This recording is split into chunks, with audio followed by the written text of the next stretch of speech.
Julian Leparoux and Madison's Luna, the first to turn for home. They lead by 2.5.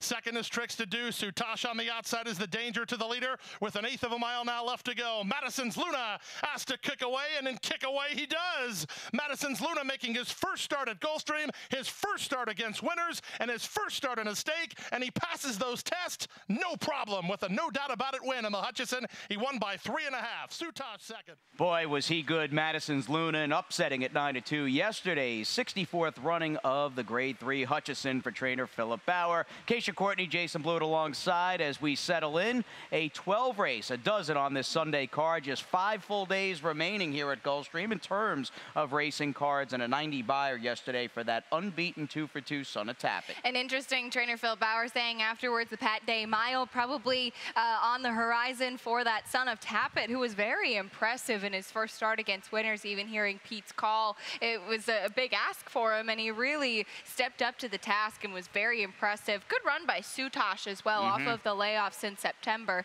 to be second. Yeah, good to see him come back with a very good effort for trainer Ralph Nix, as once again we shift gears on this stakeless Sunday at Gulfstream Park. But there's a lot going on, and certainly we continue to build with each passing card into what may ultimately culminate with a record-setting mandatory jackpot Rainbow Six payout next Saturday, 6 days out from this Saturday, March 31st, expressbet.com Florida Derby card. And do note, no live racing on Wednesday, so we'll see if that Rainbow Six pool will continue to carry. It's got to make it through today, Thursday, and Friday. So 3 racing cards. We do have the Florida Derby draw at 11 a.m. on Wednesday, as well as the Fasig-Tipton sale happening here in the walking ring. All right, early pick 5 gets underway as we shift gears again. A lot to cover at the top of this Sunday edition of Gulfstream today, but it all begins a little afternoon around 12:05 p.m. with that first of 2 Sunday pick 5s. You can get involved for just a couple of quarters, 5 dimes,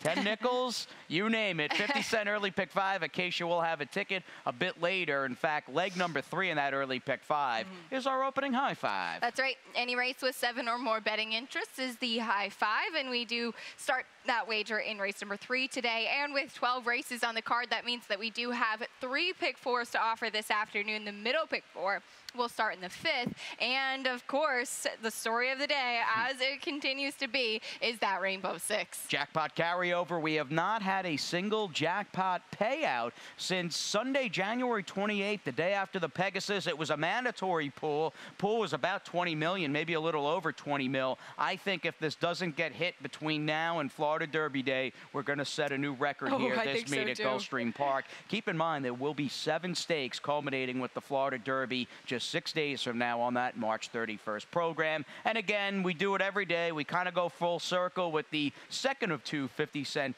pick 5s on the card. A late pick 5, I will have a ticket coming down the pipeline in just a few moments. And I do like a Jason Service Turf Sprinter fairly late in the day to single my late pick 5. But I only mentioned the turf sprinting aspect because in premise, although Madison's Loon, I think, got the box office star of Saturday's card, in premise wasn't that far behind with a 99 buyer making it 3 for 3. He's 3 for 3 now, and he's really progressed. I believe he went from an 80 to an 88 in his first 2 starts, and now taking a big step forward with that 99. And he's been very impressive. He's now undefeated, making his first start for trainer Joe Orsino last time. All right, gelding by Broken Vow, 4-year-old, late start to his career, but boys, he made up for lost time. He's just been terrific this winter at GP. As we focus in on that first of 2 pick 5s, it all begins in race number 1. And what are we doing? Did you use the 2 favorites here in the first race? I did. I ended up using 3 horses. Though. Okay. I had a little bit of a speed play and hold that kit into the inside, getting Jaramillo up again, and just we've been talking about it quite a bit. The way that the speed has really been playing on this turf course, I think that Little Irish Dancer is perhaps going to sit the best trip, and I do like her to win. But Lanaikia, I think is how you say it, for Kelly Breen, very impressive last time out. So I ended up using 3 just for some coverage. We're still going to keep it affordable.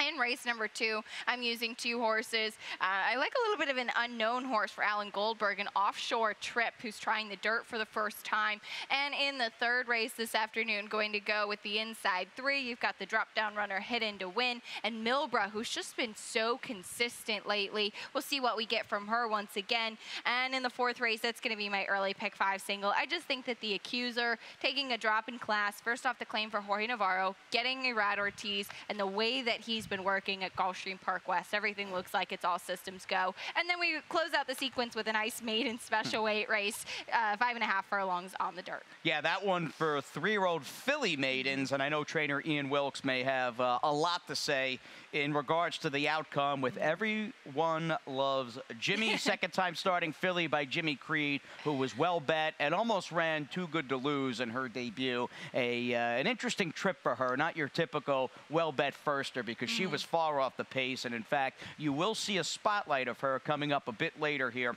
in this live Sunday edition of Gulfstream today. But our opening spotlight is on the Kelly Breen filly in race number 1. By the way, the opener for fillies and mares on the turf at 7.5 furlongs, and let's let the tape roll as jockey Nick Juarez stays fairly busy on this 4-year-old filly by City Zip, who may pull a trip either on the lead or tracking the number 1 Hold That Kitten in today's first. And I think that she's really best when she can try to wire the field. She ran away from the rest of the group that she faced last time, and looking at that race in the rearview mirror, I don't think that she really faced a quality field in comparison to what she's going to have to deal with today. Again, she's best when she can show that speed, and she finished up very well in here. I did think that the number 4 Little Irish Dancer for Dale Romans, who was beaten by the upset winner in Kabuki, who it seemed like once everybody got off the Kabuki bandwagon, came and upset the apple cart. With Michelle Nevin on the bandwagon. Exactly. But keeping Luis Saez, the last 2 races for this filly have been good. All right, sounds good. Big 2 in that race, and then you had mentioned the number 1 Hold That Kitten, an intriguing, third choice, distant third choice in the betting is Luis Saez, by the way, riding for Dale, looks to build upon that 122 win mark he currently is sitting at. He's just 10 away from tying the all-time record of Javier Castellano at 132 wins. And with 5 full cards remaining and a lot of racing left to come, theoretically, he could really set a new record. It's very true, and it's not abnormal to see Luis Saez with a multi-win day, so I wouldn't be too surprised. As Jason said, Javier set that record back in the 2013-2014 season. All right, Lanaya Kia against the Irish filly in race number 1. Let's move on to the second here. We hit the main track. We go 3/4 on the dirt with this 2 lifetime 62.50 claimer. 1 scratch of the inside horse. That leaves us with a field of 6, and very much a case of, I think this race will boil down between the 2 logicals in the number 6 Offshore Trip and the number 5 Golden Cantharos. I took Golden Cantharos because of her early speed and the fact that she's able to break outside the number 2, or he's able to break outside the number 2 Uncle Mace. Give me that speed in the driver's seat. And there is some speed from XY Runner too. I think that last race was looks really bad on paper at a short price, but he got totally knocked around at the start, so speed's normally the name of his game.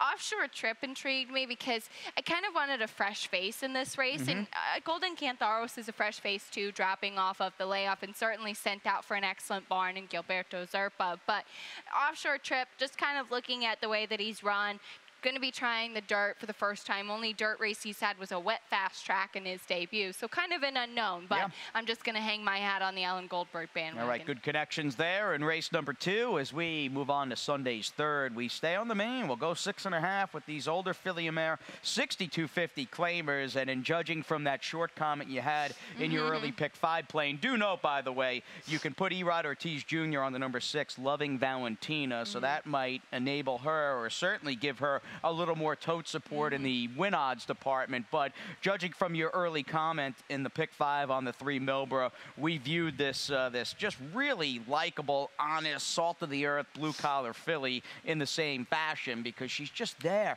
They bring her over, they open the gate, she's right there every time. She is, and I placed a nice bet on her last time out at 8-1, and she came running for me, which was great. With Luis Saez picking up the mount, and he's going to stay aboard off the claim for Steve Badu, which I really thought was telling that he rode this filly last time, and he's going to ride her again with the new connection. So I thought that was really key, and she's just been so great. I mean, you look at some of her races against tougher, maybe they don't look as good on paper throughout the winter. Summer, she really kind of dominated, but at this 62.50 level, she has really carved out a good spot for herself. She also strikes me as the kind of filly that will likely run for just about anybody that puts a saddle on her. Yes. She just seems to be that sort of racehorse, that sort of honest. Just doesn't matter what barn she's shipping over from. Hidden to Win was the one that I put second, as Nick Juarez was certainly in the spotlight, and rightfully so for a good chunk of yesterday, and a real feel-good story with a happy ending for one of his favorite stakes winners in Valid, who is now here with us for the winter in South Florida. And I would imagine with Nick staying throughout the spring and summer meet here at Gulfstream, Valid's going to stay put too. Yeah, well, Valid is kind of the best buddy, I guess, of Nick and his girlfriend Sabina now, and Valid actually the first graded stakes winner in Nick's career, so he definitely repaid the favor in giving Valid a great hum off the track. All right, 6-year-old mare by Philanthropist in the mix there for Marcus Vitale in race 3. As we shift gears, we're back on the turf, in fact, for this 2 lifetimes Sunday 4th race at 8.5 furlongs. And as far as the accuser, the work tab definitely jumped off the page at me, as Jorge Navarro has basically begun putting the finishing touches on what's been a, just any way you slice it, from any sort of numbers department, this has been a huge championship meet at Gulfstream. He's third in the standings with 35 victories, just one behind Mike Maker for the second spot. And why don't you take it away here with the number 6, the accuser, who's off the claim with Erad. And I did find a stat to kind of back up everything you were just saying, because it's really true. The numbers have been very impressive, and this one is too in the past 5 years. First off the claim,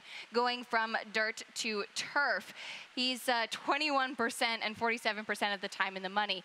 A negative ROI, and that is maybe where you get a little bit hesitant with some horses potentially underperforming. But that being said, you have to imagine that any horse first off the claim for Jorge Navarro is going to take a lot of money. And this gelding by Flower Alley, as I said, picking up Erad, the way that he's been working at that deep track over at Gulfstream Park West, to see fast works like that is even more impressive, I think, than working over the main track or at one of the other training centers, because it's so deep. Oh, GPW renowned for legging horses up and really getting them race fit and race ready off mere workouts alone. We'll see how that one does. We'll also see how Mr. Papillon does, who's got Jose Lascano, who engineered a fairly popular, at least in our office, upset in yesterday's nightcap at 6-1. The Nicoletti long shot. That was the Ronnie N long shot, getting it done there from the outside post for trainer Bill Mott. And I just felt as though the number 2, Mr. Papillon, just seems to, at this stage of his career and in his current form,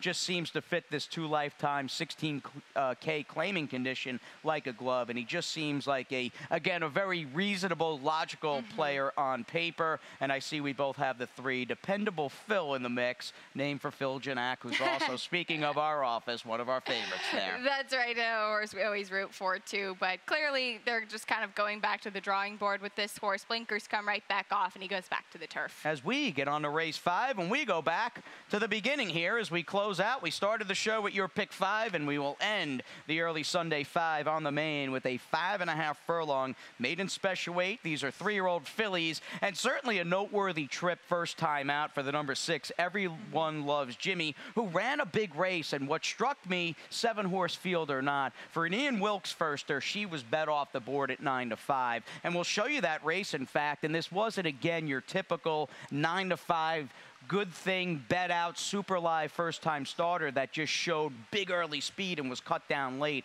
She didn't get off all that great. She moved up inside, and here she comes, just angling outside in the blue cap.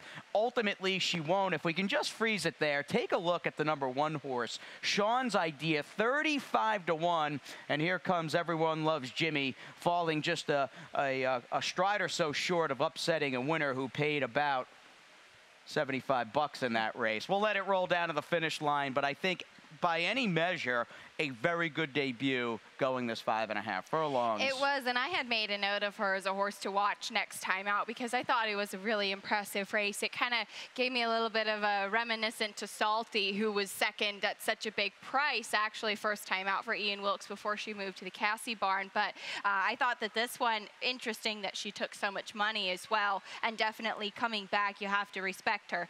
That being said, she runs into a filly that I think is going to be hard to get around, and that's the number 2 Dominance. And this filly ran, I thought, very well at the 7 furlongs at Tampa, which I thought was pretty key too. Now she's going to turn back a little bit to the 5.5, and I was at the barn the other morning to see Jonathan Thomas and speak about Catholic Boy, and I asked about this filly as well, and he was really pleased with how she handled her first race and thought that she was coming into her second start very strong. They paid a lot for her. She's one of these Violence fillies out of a Pioneer of the Nile broodmare. There aren't a ton of these Pioneer of the Nile broodmares because he's a relatively young stallion. I could see him really being a very strong female sort of foundation type stallion. Obviously, he's already got American Pharaoh, and rightfully so is his claim to fame. But I like the pedigree, like the connections, and we certainly like one of the young guns here in Jonathan Thomas, who's a former assistant to Todd Pletcher, and his marquee horse that has really thrust him into the spotlight. And Catholic Boy, you spent some time at the barn a couple of days ago, but I think Catholic Boy turned some heads this morning. He had a great final work before next Saturday's Florida Derby. He did. He arrived from Ocala. He shipped in from Bridlewood Farm Thursday night. Just an easy gallop, going 9 furlongs Friday morning. Had his work this morning. And you have to imagine that coming in, he's really going to be a bit of a wild card with the Audible and Promises Fulfilled matchup in our prep race winners. But I think you've got to keep an eye on Catholic Boy. I think he's a very talented horse. I do as well, as Erod Ortiz will be getting aboard on that son of More Than Ready for the first time. And raise your hand if you've called Catholic Boy more than once Catholic Cowboy. Everybody. I really have to really take my time and think about it and enunciate just boy there after Catholic. But good stuff there with Jonathan Thomas as he continues to really, I think, get the early hallmarks of what could be a very successful and long training career. So like seeing some of the young guns like Philip Bauer and Jonathan in the mix, and good to see them having some serious talent in their respective shed rows. As we hit the halfway point, just a dozen on this Sunday, March 25th, and we'll flip the page. We come up on a quick one here, going 5 furlongs on the turf, a 2 lifetime $16,000 claimer. Another, the second of 2 very key rider changes today, as you could put Tyler Gaffleone on the number 4. Harry's Gone Gray, but we both like, or certainly have, the number 7 Townie highly rated. You a little more than me, but I could not deny the drop in class for trainer Tom Bush. And I think the drop is really going to be key, but the way that he won 2 starts back, and granted, he didn't beat a super field or anything like that to break his maiden. Last time out, Shoshone Brave was a big upset winner, I believe 30-1 on that day, but he was running against some really salty turf sprinters that are well seasoned here. Dropping in, and Tom Bush just had a really good meet with Jose Batista up. But just in general, I looked up this stat for a very good horseman in the past 5 years. Turf claimers at Gulfstream. This barn is 19% winning, 43% of the time in the money, and a big ROI of 418. Sometimes you can see them pop up with some really big prices. I don't think that this gelding's going to be a huge price today, but I think he's spotted well. And he's got speed. This isn't a horse that fits that stat to a snug T that has no speed and has just been kind of plodding along and running okay. He can put that, especially with the drop to 16, he can really get himself in the game. And that, in the end, is what won me over with the 8 Wildcat Saint, who, again, speed and really just flowing early on from the bell is the name of his game, and he's been right there in his last few, despite the fact he's got to get through this condition sooner or later. But again, his speed and the fact that I see him either on the lead or just tracking with him with Townie immediately to his inside, I like the race flow he's likely going to get beneath Luca Panici. He's been very solid lately, and the biggest reason I didn't use him was what you had mentioned there, that he's kind of just been right there knocking on the door and hasn't been able to break through, sometimes at some short prices. I was intrigued as well by the number 2 Deneb, who's turning back in distance for Erod Ortiz, and I know that his last win did come back at the 7.5 furlongs, but I remember even when they first stretched him out, I kept thinking he's more more of a turf sprinter. So the fact that he's turning back to the one turn, I thought he could be interesting for Imaginary Stables and Elizabeth Phillips. All right, some good points there. Z-Rod rides from post 2, and we, of course, from whatever post you want to pick, target today's $4 million plus Rainbow Six after this quick timeout and on the other side of this break. At ExpressBet, we celebrate the champions that make horse racing great. That's why we provide more ways to bet from more places than ever. We've built an entire family of brands to give players more of the rewards they deserve, give bettors the information they need to win, and provide a community for horse bettors. Because the best way to support the champions of horse racing is to champion horse racing. ExpressBet. We are racing. Pennsylvania, proud of our growing breeding and racing industry. Tens of thousands of jobs with a massive economic impact. Now, North America's most lucrative awards program will pay a 50% breeder award for PA-sired, PA-bred maidens who run first, second, or third, with 25% for non-PA-sired PA-breds. Plus, up to 40% in owner bonuses, 400-plus restricted races, and our program has paid out $30 million for the 6th straight year. Breeding and racing in Pennsylvania. It's a winner. And welcome back, live Sunday edition from our paddock set studios of Gulfstream today. Another glorious day and afternoon for thoroughbred racing here in Hallandale Beach as we really get down to the nitty-gritty of this championship meet. Oh, we do. We're just 1 week away from today. Will be closing day on Easter Sunday. Of course, March 31st will be that Florida Derby day. And we're going to see if we can keep that Rainbow Six pool going until the mandatory payout on March 31st. But for now, we've got to tackle what we have. And there's a pretty good carryover just to start and taking a stab at today's Rainbow Six. I did end up finding a single. I think it's the same horse that you singled because you see Jason Service in a turf sprint and you just put a big circle running around in stakes lately and facing better. Exactly. Yeah, that's the single. So you've got $4.28 million in the carryover. I'm using 3 horses to start things in this first race where I think you might want a little bit of coverage. Just 2 deep in race number 8 in the 9th race. That's a pretty nice maiden race as well, and I'm going to use 3 horses in there. I do like the speed and picking up Tyler Gaffleone of Pretty Shady. Speaking of Jason Service, a former Jason Service filly. In the 10th race, that's going to be my single, Just Talking, coming out of some really big efforts in stakes company behind Blue Bahia and Morticia last time out. And then in the 11th race, you've got another Chad Brown layoff horse, and then the Speedy Super Catch. I'm using 3 there, and hopefully we make it to the last leg. We close out in style today with the maiden special weight on the turf, and I'm going to use 3 horses to cap things. And Jason Service could have a big second half to this Sunday card because not only does he have our late pick 5 and Rainbow Six single in the 10th, he's also got Allwood Lane running in the 12th, and I really like her today. I think she ran really, really well and finished up with a ton of interest and kind of had a bit of a sneaky trip. I think she had legitimate trouble around the far turn that we'll look at in just a few moments that was not picked up in the short comment. So it all begins today, and I love that you said a pretty good carryover. She's been a little conservative. $4 million plus in this Rainbow Six for the opening leg, Very and I average. am going to take All In Girl, second time out for Jonathan Thomas, over the Pletcher-trained Flirty in a case of the former mentor and mentee squaring off. A nice little subplot in today's set. Oh, it is. It's pretty fun to see quite a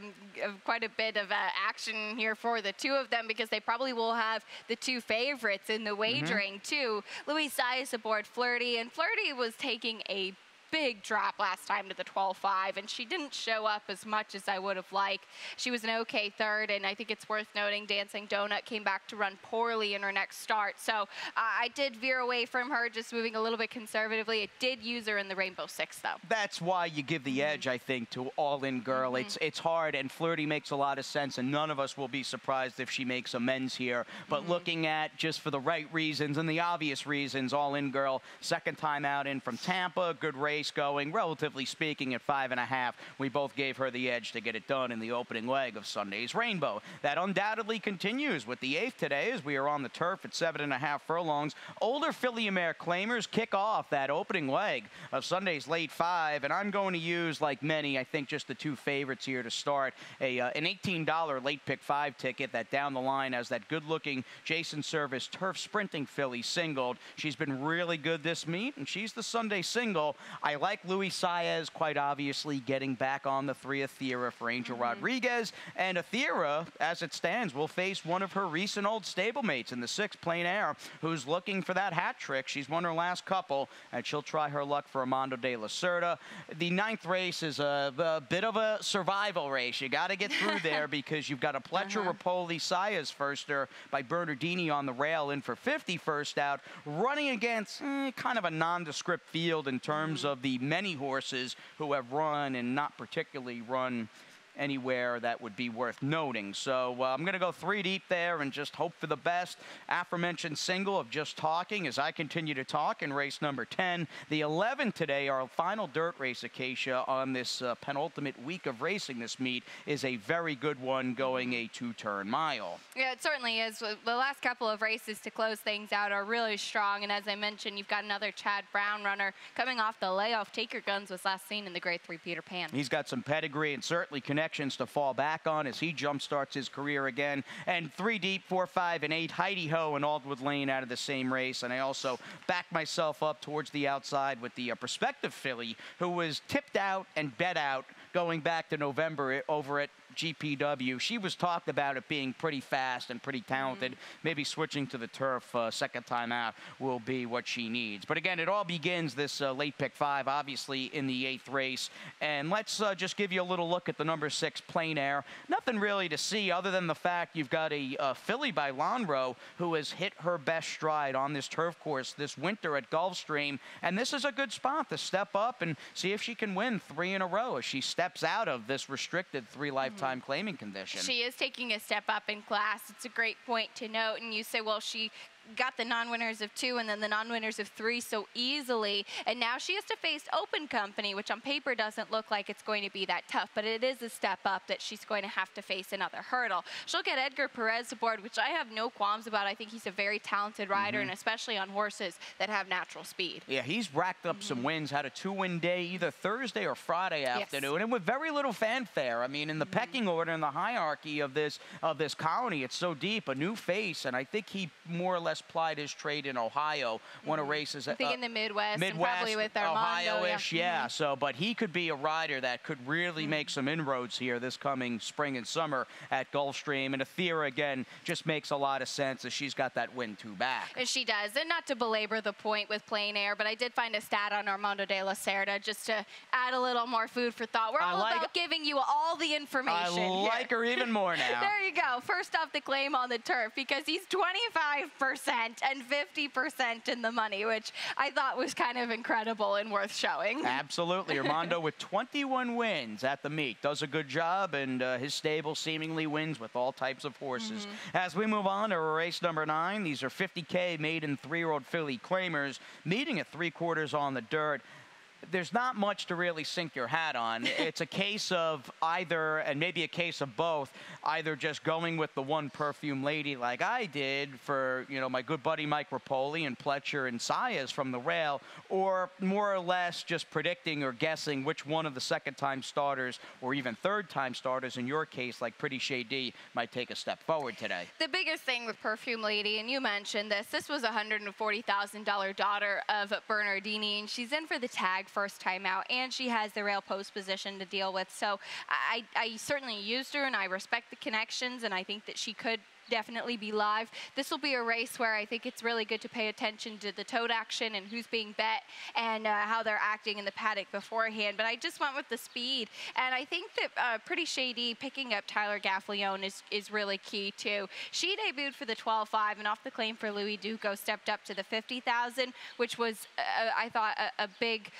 jump and a bit of a question mark. But she actually went off as the favorite that day, adding the blinkers on too, and she had some trouble at the start. Hopefully she gets a better break today and just runs away from the field. Yeah, we'll see that speed. And to be fair, she does have the best and the fastest race of this crew. And it's not really close the day before the Pegasus back on Friday, January 26th. Some good points by you. Probably should have that horse somewhere in the mix. It's a tough race. It is a tough really race. I think I kind of missed that horse at my first glance, but one I might include in that late pick 5 going forward. As we talk about just talking, fitting for this show as we continue to babble nibble away. We still have 3 more races to talk about, including, of course, this 5/8 turf sprint, high-priced allowance optional claimer. And as you start to work your way through the field, some of these horses in the past have run pretty well, but just in the what have you done for me lately, how have you been running this meet at Gulfstream, the buck really stops with the number 4, Just Talkin', who's been right there against better fields. And she really has, and she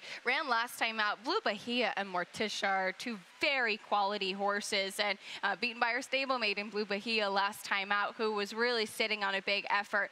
And she was only beaten 1.25 lengths behind those very classy mares. And then last time, 2 starts back, in the ladies' turf sprint, only beaten by 3/4 length behind Girls Knows Best, who's got a lot of speed. So she's definitely had the very strong races. And we prefer, at least for horses that potentially will make it close, the outside runners, the 7 Fear No Evil for Tom Albertrani, is coming out of a tough loss against a horse that's got some class in Goldwood, and the number 8 Super Duper Sky, who I think it's just off that building block wide trip, she is where it puts her against this field, and especially if we get the good Just Talkin' remains to be seen, but she's supposed to step up her game today. She has some back class too, and I think second off the layoff, really going to be good for her to take a step forward, and looks like these 2 coming out of that race on February 21st could have good efforts today. All right, race 11 finishes off the action on the main. Solid race, field of 7. Little bum to lose the outside runner for Dale, the 8 Iconic. I felt that horse had a very, very big chance, and with him out, you're left with, at least as far as discussing the race and analyzing the race, I think the starting point, it's twofold. It's the inside horse Super Catch, and it's the Chad Brown layoff horse, the number 2 Take Your Guns. And with no Iconic, clearly you're going to be looking at a shorter price on both of these horses, and I like both of them quite a bit. Super Catch, off his last race, that narrow defeat in a good field against Carlino, he's the horse to beat. He's really stepped up his game. He has, and that's why I went with him. He's got the recency edge, and I thought his last race was very strong. Going a mile and a 16th, I like him turning back to the mile because that means he's going 1 turn again, and his 1-turn race is 2 and 3 back. Even that race where he won in State Bred Company, 2 back going the mile at Gulfstream, very impressive. He's got to step it up, I think, to face the Chad Brown runner today, but the 2 Take Your Guns makes sense, and Joel Rosario off a big win yesterday with Good Samaritan for Bill Mott. Oh, good point there with Good Samaritan. Haven't even realized that he won yesterday. Good at Fairgrounds, I'm assuming, right? Yeah, good. I've always liked that horse. Of course, was as usual late to the party, but his Jim Dandy, it was after him winning the Jim Dandy, but just very impressive. The Mott factor, it's just the kind of dirt horse that I like, and I hope he has a big year as a top handicap horse. Down the line we go in race number 12 as this second to last Sunday card comes to an end. These are 3-year-old filly maiden special weight runners, and we end with a good race, a very promise-filled and maybe talent-laden field at 5 furlongs on the turf. And before we go any further, and I see you like Aldwood Lane as well, I want to go back and take a look at that February 11th race that Heidi Ho and Aldwood Lane come out of, because I think as we have Aldwood Lane, you really want to keep your eye on the filly we've got circled. She's the 3, and as they hit the bank of the far turn, you can watch where she was and where ultimately she wound up. I think horses need good 1.5 feet, maybe to 2 feet, entering a turn where they can switch leads comfortably. She didn't have that. And let's just freeze it here just to get you back. Now, Heidi Ho ran great too. She had a very different trip, but she never had a breather, basically hooked up, vying 3 to 4 wide, and she ran terrific. Do watch the interest, though, with Aldwood Lane, who's got the navy blue cap down on the rail. Going 5/8 on this turf course, losing that coveted ground and getting shuffled back and steadied out a little bit by 2 lengths. Not an easy trip to pull, and I gave her a lot of credit. I remember watching this live going, oh man, Jason's horse is really finishing gamely. Really gamely. And to have her momentum shut off like that and even have her shuffled back a little bit and to be coming back with that much momentum, I think that that's really impressive, because even mentally for a horse, when they kind of stop, sometimes they just don't pick it up again, especially, as you said, sprinting on the turf at Gulfstream. As far as Heidi Ho, she stepped up and really stepped up to the plate last time facing special weight company. She won't be that kind of price again, but these two, I think, with different trips, both ran well last time. And ultimately, we'll see if they bet the heading firster for Cortland Farm on the rail, who I left out just thinking maybe a Mark Firster might be better second or third time out. But if you're looking for pedigree, she might have the more flat or the flashiest pedigree out of any horse on today's card, being the Warfront Filmmaker Firster. That's pretty sweet. Oh, yeah, she's got some great pedigree for sure, and she's got the inside post with some nice works and Louis Sias up. All right, that'll do it for us. Acacia and myself on this Sunday edition of Gulfstream today. We'll take a little breather here, but stay tuned. Our man coming up, he's your man too. That's the one and only Pete Aiello with those Sunday scratches and changes.